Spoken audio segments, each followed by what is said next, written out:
When we were younger, we'd spend years trying to become adults. Then one day you wake up and realise no one actually told you what being an adult would feel like. Nobody talks about the friendships that disappear, the changing priorities, the boredom, the purpose, the body changes, or why your tolerance for nonsense suddenly just drops through the floor. So today, that's what I wanted to talk about.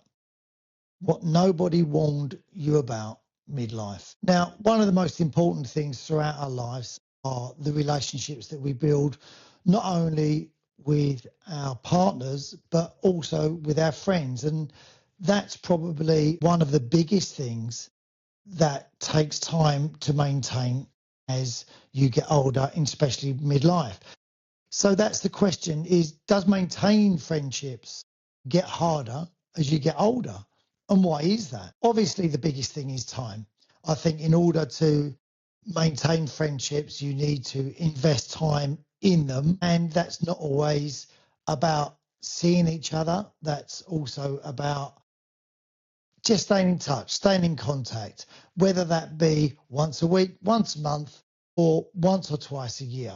I think it's how you stay in contact with people is important, and the frequency of that is dictated by the friendship and how that friendship has survived over the years. There's certain people that in my life I may only speak to once every couple of years, but I know that I can go out with them and pretty much pick off where we've left off. But as you go into love-based relationships with partners, that can sometimes change you as a person as well for the better.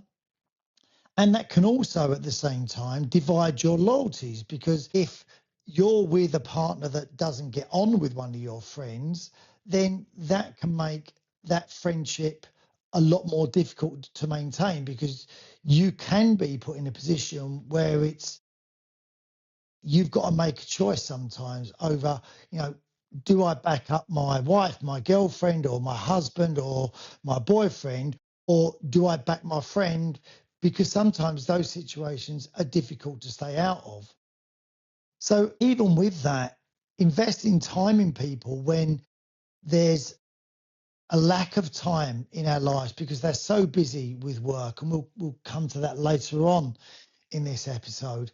You have to prioritize what is important, what is going to take your time. Obviously, we've got our immediate family, so if you've got young children, all your time rightfully is going to go into them, and they're at the top of your priority list, along with the relationship that you're in. And as we know, and we spoke about on the pod, relationships can be a roller coaster of up and down, where you can be coming out of relationships, going out of relationships, sustaining your current relationship. And that in itself takes an enormous amount of time and effort to maintain relationships so they flourish and grow, and so that you're prioritizing each other. Then outside of that, if you've got kids, you're doing all the things that we all do with kids, and it's hard enough with one, then it's multiplied with two, and again with three, etc., etc. So finding time for the person that you're with is very difficult anyway, and then maintaining that outside becomes even harder.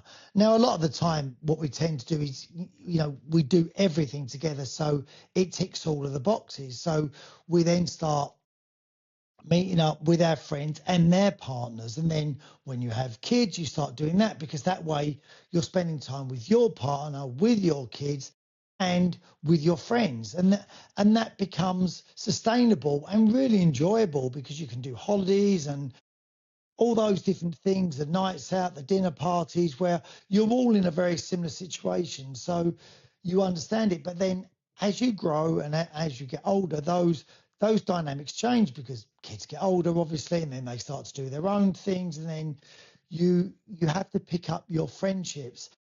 And I think generally our tolerance for everything as we gets older, it reduces and diminishes. And we we start to be a lot more selective about what we're choosing to spend our time in terms of what's in it for us here, and that's with friendships as well. Now, we always get problems with family.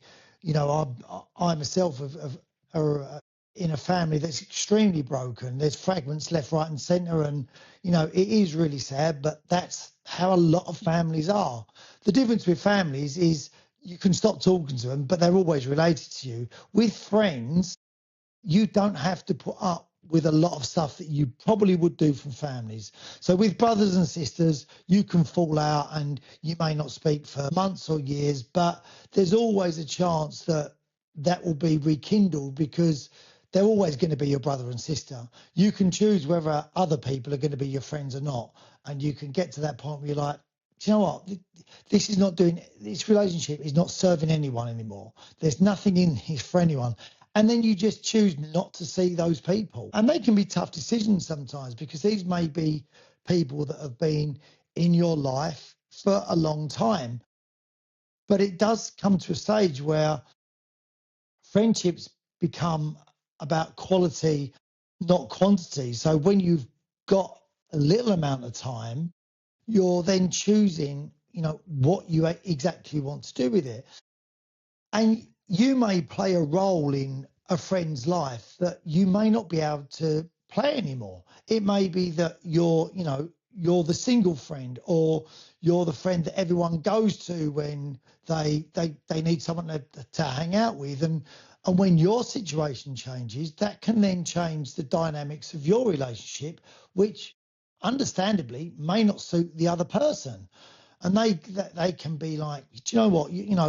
You was always there for me, but you're not now. But to you, it's like, I was there for you when it suited you. That was kind of a bit of that was a one-way street that suited you. And that was fine for me at the time, but it doesn't work for me now because I've now got other obligations or other things in my life that I want to pursue. And that's when friendships can become fragmented. I think also when we have partners, that changes things a lot because you may have a partner that maybe doesn't see eye to eye with one of your friends, or your friend doesn't see eye to eye with your partner. And then you're placed in a position where, it's like, where are your loyalties going to lie? And understandably, most loyalties will always lie with the things that are closest to you. So your wife, your husband, your kids, whatever it may be, and then you'll always back them up first because that's what you need to do. But that can become a problem for relationships, and sometimes it is just easier just going, let's just cut ties. We're not serving any purpose here for each other. Let's just cut ties, and we'll both move on because it just makes it easier for everyone. Who knows? In the future, you might pick things up, but as we get older, things change very, very quickly, and time moves so fast as you get older as well. And I always remember hearing older people say that when I was younger. Time just goes, and I think it's always been that way. But as you get older, you're just aware of not only is time moving faster, that you're also moving faster and faster towards your final destination, which all sounds a bit, morbid, but hey, that's kind of the truth. When I spoke to Anna Mathens before about these uncomfortable truths that are in our life, and that is one of them. It's going to end at some stage. It's going to end, hopefully later rather than sooner. But the further you go down your life, I know now myself, I'm a lot closer to the end than I am to the beginning. So you always have that, and you think, if time is finite, then I want to choose my time with people that give something back to me. And we all value different things in friendships, don't we? And if someone's not representing those values for you, then they become decisions that you have to make about how much time you're spending. And I think that's the key essence to friendships. It's about time that you choose to spend. And it's so easy to lose contact with people I've in the last sort of 2 or 3 years, definitely, I've tried to maintain. I look back and I've thought about people in my life that have always been there when I've needed them. Not people in my life that have always been there, but like those people that I know when things have got tough, they've been around. And they may only have been in my life briefly in the past, but I know that I've been able to count on them. So I respect the friendship with them a lot more. And it may be people that I hardly ever speak to, but I have tried to make a conscious effort with those people to actually, when I think about it, just send them a message and just check they're okay. Say, listen, we do need to meet up soon, which is one of those messages that, you need to follow up on because it's so easy just to say that. And before you know it, everything changes. But it's just about keeping in contact with people. And when you look back to your 20s, especially if, you had lots of different circles of friends because of your hobbies, interests, whatever it may be. So I was really fortunate when I was growing up. I had lots of different circles of friends, mostly through playing football and, working at different places as well. So I was always bouncing about friendship groups and made some really good friends that I wouldn't see for a long time and then I'd see again.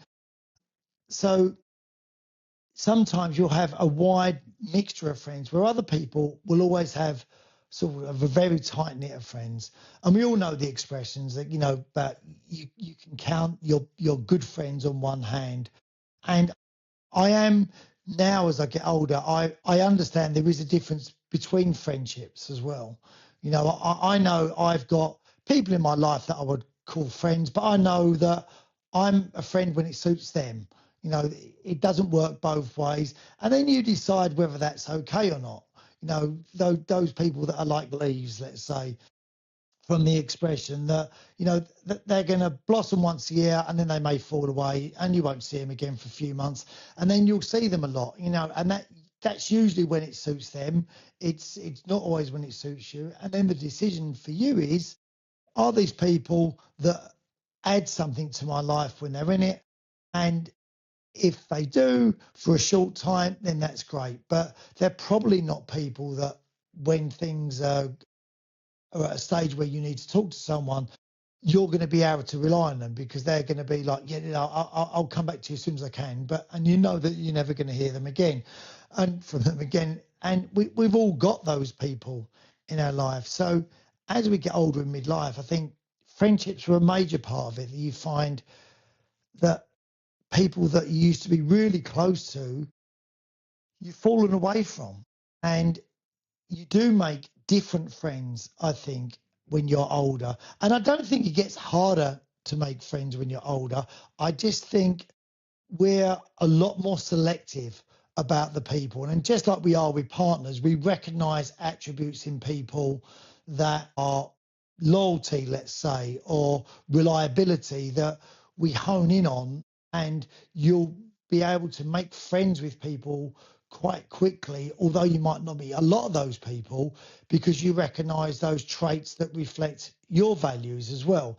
And they may not always match up, and you might be in people's life where your morals don't match up to them and they won't consider you one of their close friends. So as ever with these things, everything just works both ways. But I don't think we get less social with age. I just think we become more selective. Another big thing in midlife that you start to do, I feel, is you start looking at purpose. And what happens when you've achieved all the things that you wanted to, start looking, think, what now, and am I happy? And I think that depends on the times that you grew up in. For me, it was, you were always looking to get the house, get the car, get the girl. They were the things that were embedded into you. It's like, in order to be successful, you need to have a big house and a nice car, and you'll have the beautiful wife and the beautiful kids and all those things.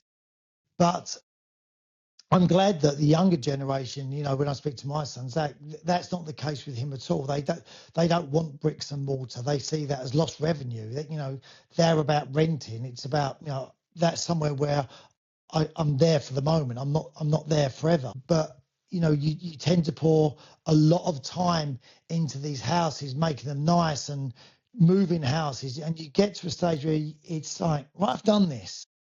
So what now? What am I doing with this now? Do I sell it? And then if I sell it, where am I going with it? And then what am I going to do with that money? Because if it just sits in a bank, that's not going to do anything for me. And then if I start spending it, it probably won't last that long because in the overall reality, it's not a great deal of money. So you then have to decide, what you're going to do with that. So all of this is about purpose, and it can be with career as well. you know, I still enjoy my job, but I do look now thinking, you know, where is it, where has it gone and what have I done?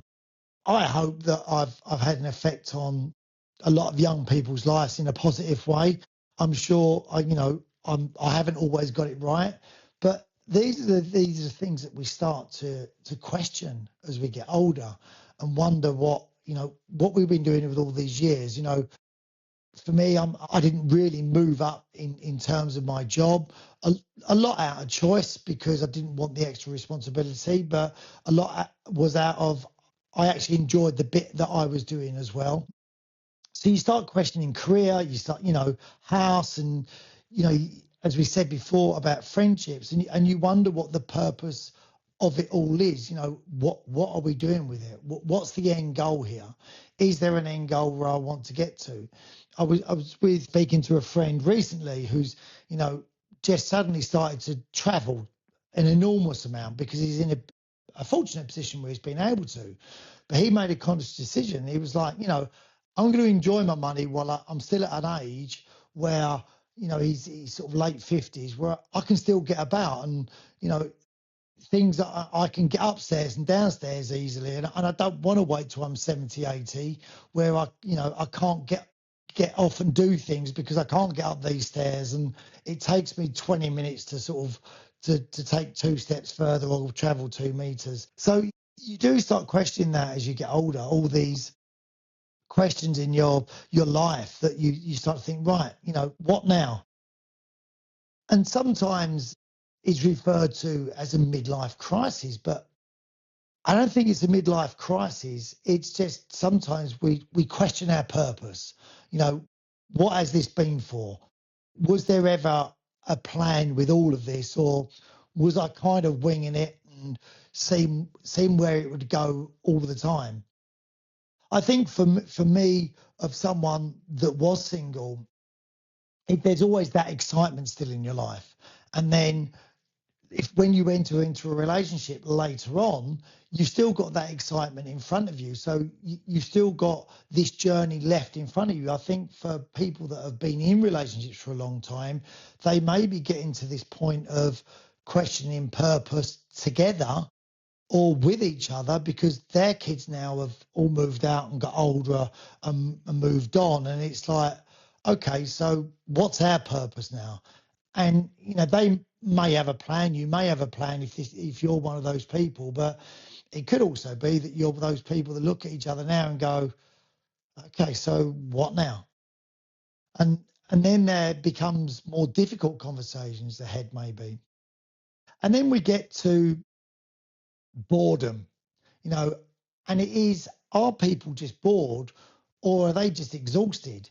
Because it is that constant routine of up every day, brushing my teeth, I'm at work again. And then before you know it, you're brushing your teeth again, you're going to bed, and it's trying to fit things in.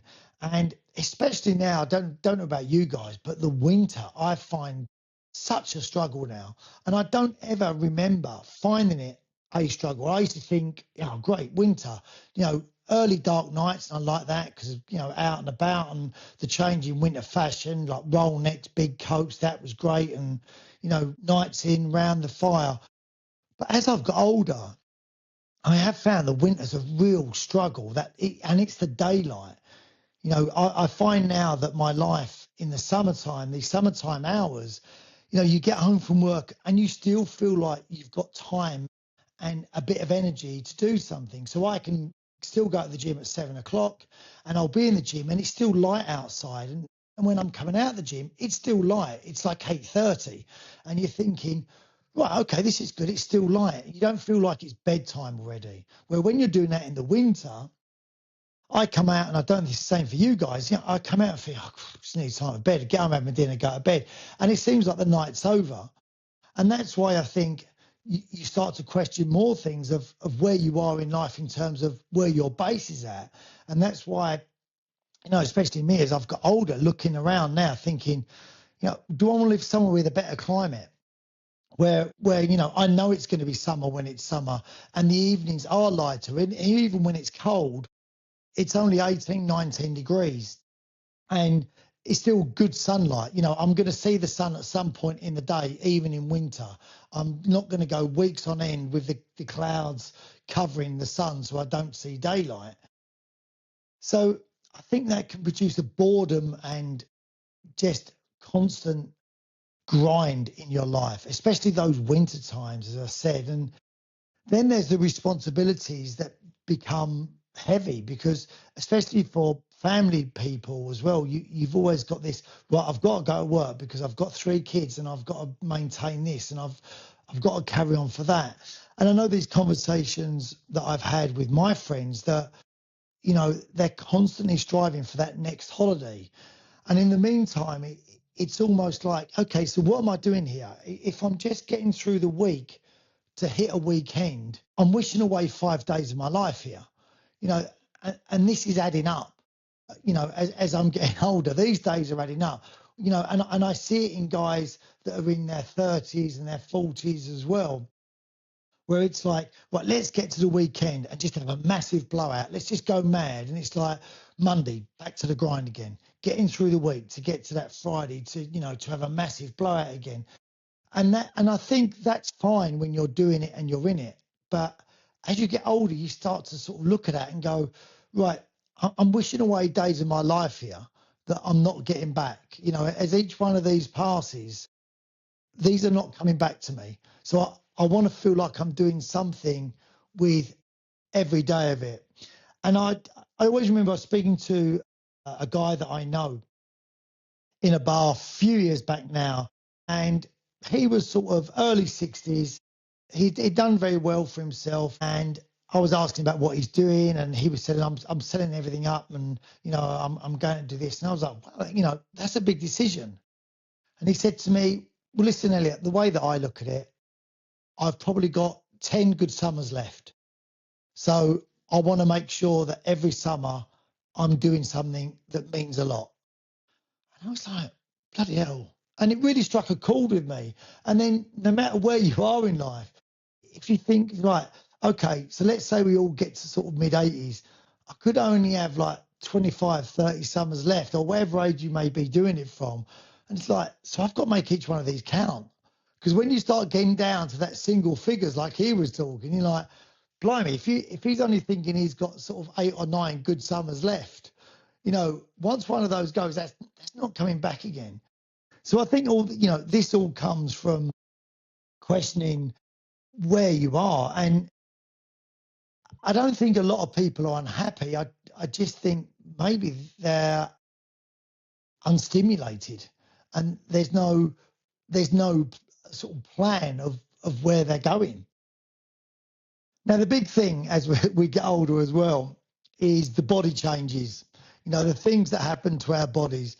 Now, this has always been a big thing for women, obviously. And as we know, the rise of surgery, Botox, and now that, like, these jabs that everybody seems to be on. And I've got mixed feelings about those. I think they're great for some people. I think for others, they're an answer to laziness. But, I don't know if there's the research out there to know the long-term effects from them, but just how your body changes. And for me, as someone that still loves their sport and still plays, football every week and paddle or tennis or whatever it may be, and I'm still out running and gymming all the time, it's the constant injuries. And it's sort of like every day you get up and you think, that didn't hurt yesterday. Where's that come from? I don't remember that hurting. No, and it's like you then sort of going on to ChatGPT and sort of finding out, what this may be. And then you're sort of satisfying that, okay, there's nothing life threatening, but, I need to do all these rehab. And then I'm finding that, when you go to the gym, I'm doing more rehab bloody exercises than I'm doing actually exercises to move me forward in the first place. And when you go to bed at night and you're looking at the mirror, sort of where your sort of nipple line used to be up here, it's sort of now gradually dropping down there. And then you think, right, well, I need to do more exercises in my chest because I need to get that up. And, you then start noticing that your skin's maybe not as tight as it used to be. And, it sort of drops a little bit more than in places where it probably shouldn't. And then you're coming home from work and you're noticing that, you may need to sort of rest your eyes, as my mum used to say, for sort of like 25, 30 minutes before you then go out. And it's bizarre really that something is always hurting, and then you're trying to fix something, or then looking at what supplements you need to take, and your supplement cupboard gets bigger and bigger and bigger, and then it sort of looks like a section of boots where you're taking so many tablets in the morning. You start thinking, I probably need to set my alarm earlier because now I'm taking creatine, vitamin D, cod liver oil, all these things.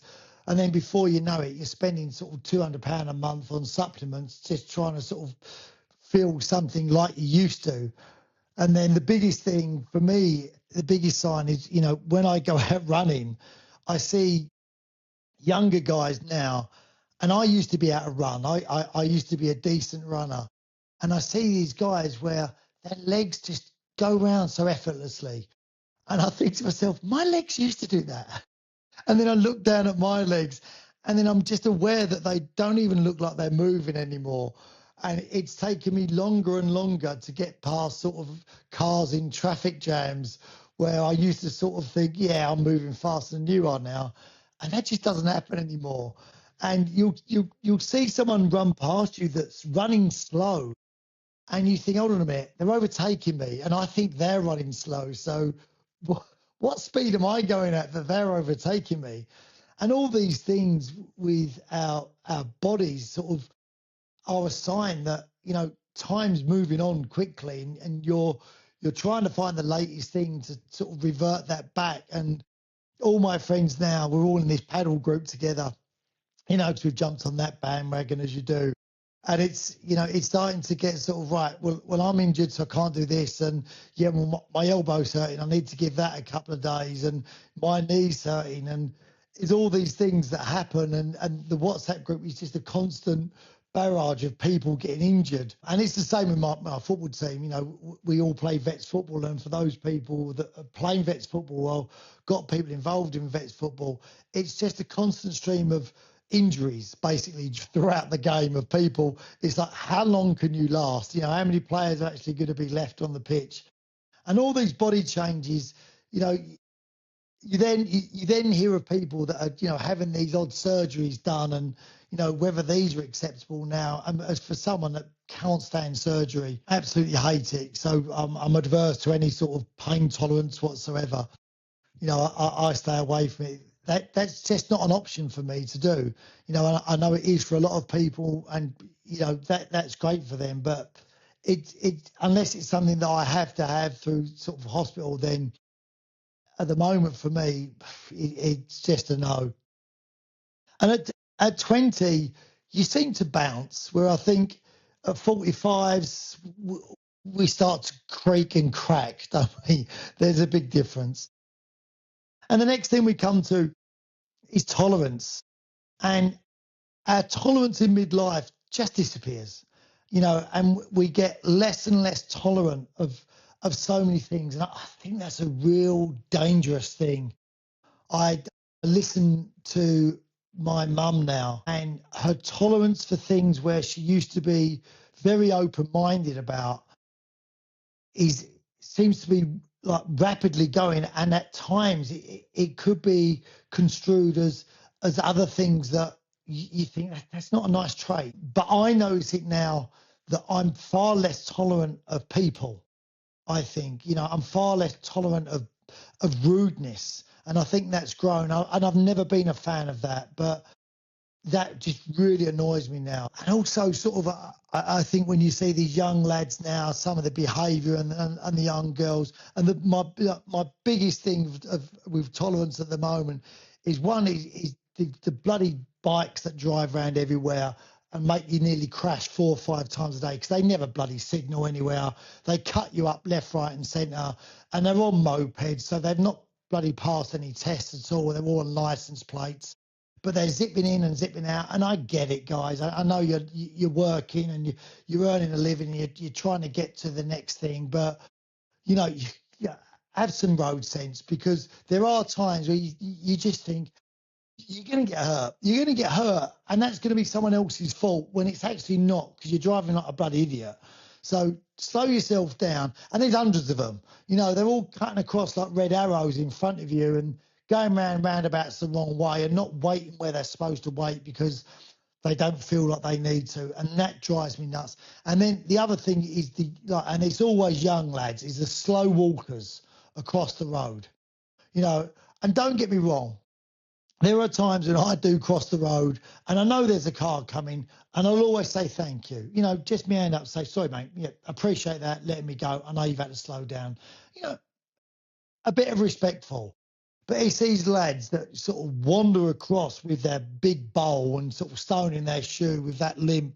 And like they do it like, they own the road, and you just think, mate, seriously, just say thank you that the fact I've had to slow down. Don't walk across the road in a way of, yeah, you slowed down for me. That really does my bloody head in. You do think like in your head, you're just driving at 90 miles an hour and not stopping. And it's just freaking rude. And that really, that's when I think, God, I'm getting older. That's really annoying me now. And I would never have been like that at that age. I think the one thing that we had when we were younger, to a certain degree, was always a little bit of respect. Not everyone. There was always that sort of demographic of all of our friends at school. You thought, they shouldn't do that. Whatever it was, you always had a few mates that were like that. But now it just seems to be general. It seems to be more people are like that, and the demographic of people that are polite and well mannered is a lot less. It seems to have shifted, where there's sort of like this bloody entitlement to what they can and can't do because they can put on a balaclava and not be recognised and think they're sort of fighting the system, where you just think, guys, you're ruining what's going to come around and bite you in the arse eventually anyway. And then that whole thing of tolerance of, I don't get, and I never have done really, but pointless arguments of you get far less tolerant. And this goes back to the original, what we opened with about friendships. And this is why I think friendships are harder to maintain, because you can sort of tolerate the pointless arguments when you're younger with your friends. But as you get older, you just kind of think, you know what, I don't need this. I don't need to be justifying how I feel anymore to you or to whoever it may be. So I'm not going to do it. And then that kind of resolves it, because you just think, I'm not having these arguments anymore. I don't need to. I no longer need anyone else to sort of justify how I feel for me. I can do that myself. I'm fully capable of, knowing what I want to do and knowing why I want to do it. I don't want to argue with you whether it's right or wrong, because that's what I'm going to do. And the only people that you're willing to do that with are the people who are usually in the same house as you, because you're living with them and you've got to maintain a sort of status quo with them. And you don't become grumpy. You just get protective of your own values and of your own peace, really, and sanity. And then we move on to the next thing, which is our priorities as we get older. That changes massively. And I say our priorities, and here's a question: do our priorities change, or do we just become honest? Do we just sort of think, I'm just going to be honest with people now, because I'll be honest, I don't care if they like what I've got to say or not. And we tend to choose the easiest route for ourselves over excitement sometimes. The big time over money issue is a very big thing, and I do think people can choose time over money when they've got the money. I don't think everyone has got the luxury of choosing money over time, because it depends on what financial state you're in. So I think for some people, everyone would like to choose time over money. I just don't think we're all in a position to do it. And relationships over status, of how people see you and where you stand in your relationship, and what role you're now playing in your relationship. You may no longer be the husband. You may now be the granddad, the grandmother, the sort of the only brother left. And that's another big thing as we get older with our priorities. And I'm still lucky enough to have one of my parents here. And I always think now, once I haven't got that, you know, like Zach, for instance, has only got me and his mum, and like, who's he got if we go? And you want to make sure that they're okay if anything happens to you now. And so all those priorities that you never used to think about suddenly change, because you start to look at the end game, if you like, of thinking, right, I want to know that they're great if I'm not there. And they're very sort of emotional subjects to actually start thinking about, where you think, I don't want to leave them on their own, because that's a horrible thought to think. I don't want to not be here for them. And your priority starts to be not so much about you as such, as it probably more was in your 20s. Your priorities were about yourself. Your priorities change for other people, I think, in midlife. And the older I get, the less interested I am in impressing people anymore. I know the stuff I like to wear, and I've got a certain style, I guess, as we always as we get older. And I noticed this when I go to football. I always see the young guys having a little snigger at maybe what I'm wearing. And I just think, do you know what? It's taken me a long time to get comfortable with what I'm wearing. And I used to be like you, where I'd wear the stuff that was acceptable to everyone else. And now I'm going to wear the stuff that I like. So if it's got a bit of a retro feel to it, and retro's not maybe in at the moment, I don't care. I like what it is, and I like the way I look. So you get comfort in being your own person, where I think even in your 30s, I think you're kind of looking a bit, still searching, you're still not quite sure who you are, and you're still finding that out. So I think it gets less about impressing people as you get older, and more about being comfortable in your own skin and knowing what you're about. And maybe that's the lesson that we learn of midlife. Not that life gets worse. Maybe you just start seeing more clearly what matters and what doesn't in your life. And more importantly, who matters and who doesn't matter in your life. Anyway, guys, I hope you've enjoyed today.